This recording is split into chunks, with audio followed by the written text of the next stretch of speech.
नमस्कार दोस्तों, कैसे हैं आप सब। स्वागत है आप सभी का आपके अपने YouTube चैनल पर। दोस्तों, कहते हैं यदि तुम नाग को मार दो तो नागिन बदला ज़रूर लेती है और वो 7 जन्मों तक उस व्यक्ति का पीछा नहीं छोड़ती है।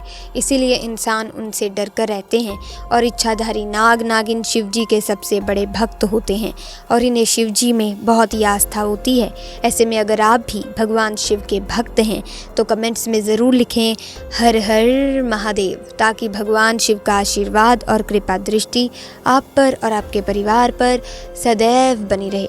ऐसे में दोस्तों, आज की इस वीडियो में आपको ऐसी सच्ची घटना बताने जा रही हूँ जिसे सुनकर आपके होश उड़ने वाले हैं। ज़रा सोचिए दोस्तों, तब क्या हुआ होगा जब बिहार में नाग को मारकर एक पेड़ पर लटका दिया गया। फिर उसकी नागिन ने जो किया उसे देख सब हैरान हो गए थे। दोस्तों, ये घटना घटित हुई बिहार के एक गांव में, जहां अपने नाग की हत्या का बदला लेने के लिए एक नागिन ने करी सारी हदें पार। ये घटना जानकर आपके भी रोंगटे खड़े हो जाएंगे। दरअसल ये घटना बिहार के एक छोटे से गांव अरवल की है, जहां 2 दोस्त मोहन और जीत इसी गांव में रहते थे। वो दोनों एक गरीब परिवार से थे, इसीलिए वो दोनों काम के सिलसिले में अक्सर दूसरे गांव जाया करते थे। जिस रास्ते से वो जाते थे वो रास्ता एक जंगल से होकर जाता था।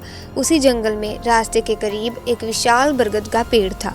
उसी बरगद के पेड़ पर एक इच्छाधारी नाग नागिन का जोड़ा रहा करता था। एक दिन की बात है, नागिन यूं ही जंगल में भ्रमण के लिए चली गई, लेकिन नाग वहीं पेड़ के नीचे सो रहा था। जब मोहन और जीत शाम को उसी रास्ते से अपने घर जा रहे थे जहाँ वो बरगद का पेड़ था, तो उस समय थोड़ा थोड़ा अंधेरा था। तो अचानक उन दोनों की नज़र उस नाग पर पड़ गई। पैरों की आहट से नाग नींद से जाग जाता है और अपनी सुरक्षा के लिए अपना फन उठाकर फुफकारने लगता है।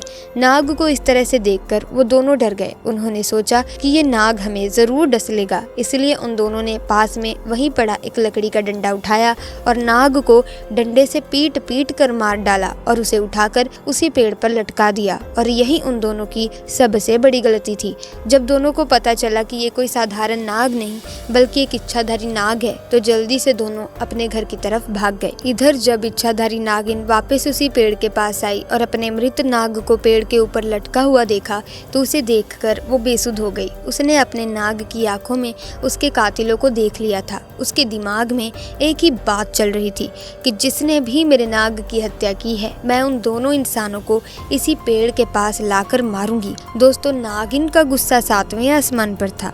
ऐसे में दोस्तों, आपको बता दें कि नाग नागिन एक दूसरे से बहुत प्रेम करते हैं, एक दूसरे के बिना ये नहीं रह सकते। ऐसे में अगर कोई किसी एक को मारकर कोई व्यक्ति इनको एक दूसरे से जुदा कर दे, तो ये अपना बदला बड़े ही भयानक तरीके से उस व्यक्ति को मार कर पूरा करते हैं, फिर चाहे उसे कितना भी इंतज़ार क्यों ना करना पड़े। ऐसे में बहुत सालों तक उसी पेड़ पर रहकर नागिन ने अपने नाग के कातिलों का इंतज़ार किया, परंतु मोहन और जीत ने उस घटना के बाद से उस स्थान से निकलना ही बंद कर दिया था। परंतु इच्छाधारी नागिन अपने नाग की हत्या का बदला लेने के लिए बहुत ही ज़्यादा तड़प रही थी। उसके सब्र का बांध अब टूट चुका था। उसने निश्चित किया कि अब मैं गांव में जाकर ही दोनों हथियारों से बदला लूंगी। उसने एक बहुत ही सुंदर कन्या का रूप बनाया और भेष बदलकर उसी गांव में पहुंच गई जहां मोहन और जीत रहते थे। उसने पूरे गांव में नाग की आंखों में देखे उन दोनों कातिलों को बहुत ढूंढना चाहा, पर वो कहीं नहीं मिले। परंतु शाम के समय मोहन और जीत काम करके जब घर वापस लौट रहे थे, तभी उन पर नागिन की नजर पड़ गई। उस समय उसने बहुत ही सुंदर लड़की का रूप धारण कर रखा था। ऐसे में वो मोहन और जीत को अपनी सुंदरता से लुभाने लगी। वो दोनों भी उसकी सुंदरता पर मोहित हो चुके थे। तभी उस लड़की ने कहा कि आओ, मैं तुम्हें स्वर्ग की सैर कराती हूँ। ये सुन वो दोनों बेसुध हो गए और उसके पीछे पीछे जाने लगे। वो उस लड़की की सुंदरता में इतना मोहित हो चुके थे कि उन्हें समझ ही नहीं आ रहा था कि वो उसी स्थान पर जा रहे हैं जहाँ पर उन दोनों ने नाग की हत्या करी थी।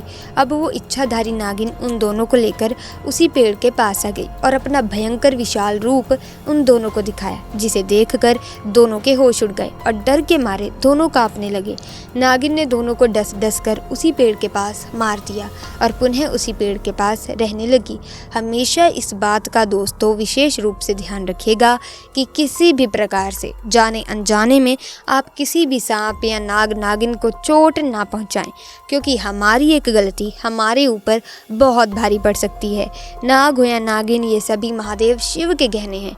हमारा कार्य है कि जैसे हम महादेव की भक्ति करते हैं, ठीक उन्हीं के साथ ही हमें इनकी पूजा अर्चना करनी चाहिए, ना कि इन्हें चोट पहुंचानी चाहिए। तो दोस्तों, आपकी इस घटना के बारे में क्या राय है, कमेंट्स में ज़रूर बताना। साथ ही इस वीडियो को लाइक और शेयर करें और चैनल को सब्सक्राइब करके बेल आइकन को प्रेस करें, ताकि आने वाली नई वीडियोस की अपडेट आपको मिलती रहे। आपका बहुत बहुत धन्यवाद।